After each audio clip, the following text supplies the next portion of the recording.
မောင်ကြီးမအလုပ်သွားမယ်လေ ဟုတ်ပါပြီဗျာမောင်းလာပါပြီ ဟဲ့မောင်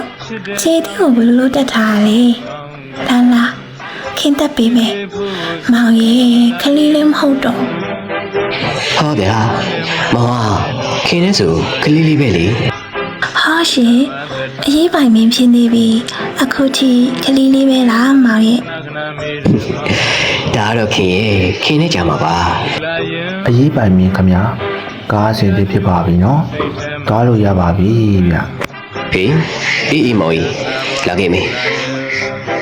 ကဲခင်မောင်သွားတော့မယ်နော် ဟုတ်ပါပြီရှင်ဟိုကြဂယူဆိုင် ဟုတ် သမီးကိုအချိန်မှန်စား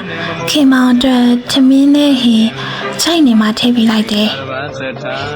ဟုတ် ပြီးတော့အလုပ်ကိုပဲလုပ်နော်မောင်ကအရေးပိုင်မင်းဆိုတော့ပြီးမှမင်းကလေးတွေကဝိုင်းနေမှာ